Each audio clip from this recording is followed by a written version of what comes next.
அதிமுகவில் இருக்கிற முன்னாள் அமைச்சர்கள் இருந்த இப்போ தாவேகால போய் இணைஞ்சிட்டாங்க. இது குறித்து அதிமுக தரப்புலேருந்து என்ன ரியாக்ஷன் வருது அப்படிங்கிறத பார்க்கணும்ல. மூத்த தலைவர் ஒருத்தர் ரியாக்ட் பண்ணியிருக்காரு ரொம்ப கொடூரமாக. யார் அவர்? அதிமுக மூத்த தலைவர் KP முன்சாமி அவர்கள்.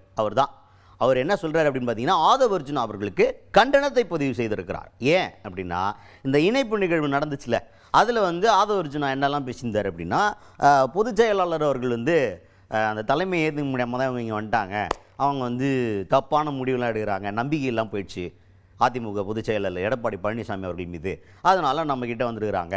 ஏற்கனவே நான் சொல்லியிருந்தேன் 90% பேருக்கு மேலே அதிமுககாரங்க நம்ம கட்சிக்கு வர போகிறாங்கன்னு. இப்போ ஆல்மோஸ்ட் 50% முடிஞ்சு, இன்னும் கொஞ்சம் தான், அப்படியே உள்ள உருவி எடுத்துருவோம் அப்படின்ற மாதிரிலாம் பேசியிருந்தார். ஸோ இந்த மாதிரி பேசினதுக்கு கண்டனத்தை பதிவு பண்ணியிருக்காரு KP முன்சாமி அவர்கள். என்ன சொல்லியிருக்காருன்னா, எங்கள் பொதுச் செயலாளரை பற்றி உனக்கு என்ன தெரியும், நீலாம் பேசுறதுக்கு அருகதையே கிடையாது. நீ ஒன்னே மாதிரியா நோகாமல் பதவியில் போய் உட்காந்துட்டு சொகுசு அனுபவிக்கிறதுக்கு? அவர் படிப்படியாக கடைநிலை ஊழியனாக இருந்து தொண்டனாக இருந்து அங்கேருந்து ட்ராவல் பண்ணி வந்தவர் எங்கள் தலைவர். நாங்களாக தேர்ந்தெடுத்துக்கிட்டு அவர் பொதுச் செயலாளராக ஏற்றுக்கிட்டு அவர் பின்னாடி நின்றுட்டுருக்கான். அவரை பற்றி நீங்கள் பேசிக்கிட்டு இருக்கீங்க, பார்த்து பேசணும், சரியாக இருக்காது இதெல்லாமா அப்படின்ற மாதிரி கண்டனத்தை பதிவு பண்ணியிருக்காரு KP முன்சாமி அவர்கள். பொதுப்பணித்துறை அமைச்சர் திரு ஆதவ அர்ஜுனா அவர்கள் பல்வேறு தவறான கருத்துக்களை அவர் தான் தோன்றித்தனமாக பதிய வைத்திருக்கிறார். அவருக்கு என்னுடைய கடுமையான கண்டனத்தை தெரிவித்துக் கொள்கிறேன். என்னுடைய பொதுச் செயலாளரை பற்றி கூறியிருக்கிறார். பேப்பரிலே தான் பொதுச் செயலாளர் என்று சொல்லுகிறார். நாவடக்க வேண்டும் திரு ஆதவ அர்ஜுனா அவர்களே, நாவடக்க வேண்டும். உன்னை போல் பல கட்சிக்கு சென்று பதவி சுகம் அனுபவித்தவர்கள் என்னுடைய பொதுச் செயலாளர். புரட்சித் தலைவர் எம்ஜிஆர் அவர்கள் 1972 கட்சியை துவக்கிய பொழுது சிலுவம்பாளையம் என்ற கிராமத்தில் ஒரு சாதாரண விவசாய தொண்டனாக இருந்த அவர் அங்கே தன்னை இந்த இயக்கத்தில் இணைத்துக் கொண்டார். சிலுவம்பாளையத்துடைய கிளை செயலாளராக பொறுப்பேற்று படிப்படியாக வளர்ந்தார்.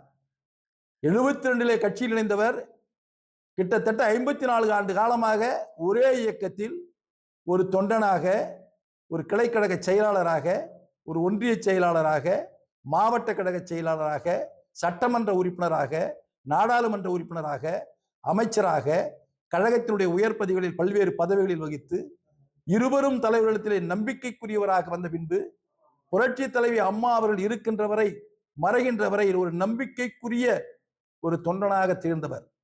புரட்சி தலைவி மறைவுக்கு பின்பு பல்வேறு சோதனைகள் சந்தித்த பின்பு கழக தொண்டர்கள் அத்தனை பேரும் ஒன்றிணைந்து பொதுச் செயலாக ஏற்றுக்கொண்ட ஒரு உன்னத தலைவர் எங்களுடைய தலைவர். அவரை பற்றி கருத்துக்கள் சொல்வதற்கு உனக்கு எந்த விதமான உரிமையும் தார்மீக உரிமையும் இல்லை. தயவு செய்து மற்ற கட்சி தலைவர்களை உதாசீனப்படுத்தி பேச வேண்டாம் என்பதை நான் இந்த நேரத்தில் எச்சரிக்கை விடுகிறேன். அதுக்கு அடுத்தது இங்க இருந்து கட்சி தாவி போனாங்கல்ல, தாவேகாவுக்கு போய் இணைந்த அதிமுகல இருந்து போனவங்க இருக்காங்கல்ல, அவங்கள பற்றி பேசியிருக்காரு KP முன்சாமி அவர்கள். அவங்கள என்ன சொல்றாரு அப்படின்னா, இங்கே இருந்தீங்க, பதவி அனுபவிச்சிங்க, இப்போ நம்ம தோத்துட்டோம், நேரம் சரியில்லை, அதுக்காக பதவி இல்லாமல் போச்சு, பதவி வெறியா, அங்கே போனால் ஏதாவது கிடைக்கும்னு அப்படி போகிறதா? ஏன் பதவி வேணாம், நான் இயக்கத்துக்காக இருக்கேன், அதிமுகவுக்காக நாங்கள் இங்கே தான் இருப்போம், தலைவருக்காக இங்கே இருப்போம் அப்படின்னு இருக்க வேண்டியதானே, அப்படி என்ன உங்களுக்கு அப்படின்ற மாதிரி அவங்களையும் பிடிச்சி சாடி இருக்காரு KP முன்சாமி அவர்கள். இந்த கட்சி மாறிகள் எல்லாம் நீங்கள் பார்ப்பீர்கள் என்று சொன்னால், அவருடைய பின்வரலாறுகளை பார்ப்பீர்கள் என்று சொன்னால், பல்வேறு பதவிகளை அனுபவித்தவர்கள், பல்வேறு பதவி சுகங்களை அனுபவித்தவர்கள். ஏன் இந்த இயக்கத்திலே அவ்வளவு சுகங்களை அனுபவித்து விட்டு நமக்கு இனி தேவையில்லை என்று இருக்க வேண்டியதான இயக்கத்தில், நமக்கு வாழ்வளித்த இயக்கத்தை, நமக்கு அடையாளம் காட்டிய இயக்கத்தை, நமக்கு சமூகத்தில் ஒரு அந்தஸ்தை உருவாக்கி கொடுத்த இயக்கத்தை, சமூகத்தில் யார் என்று மக்கள் மத்தியிலே காட்டிய இயக்கத்தை, இந்த இயக்கத்தையே காட்டி கொடுத்துக்கிட்டு செல்கின்ற அவர்களை வரவேற்கின்ற இந்த சந்தர்ப்பவாதி அவர்களோடு நிறுத்திக் கொள்ள வேண்டும். எங்கள் கட்சியை பற்றியோ எங்கள் தலைவரை பற்றியோ பேசுவதற்கு எந்தவித அருகதையும் திரு ஆதவ அர்ஜுனாவுக்கு இல்லை என்பதை தெரிவித்துக் கொள்கிறேன்.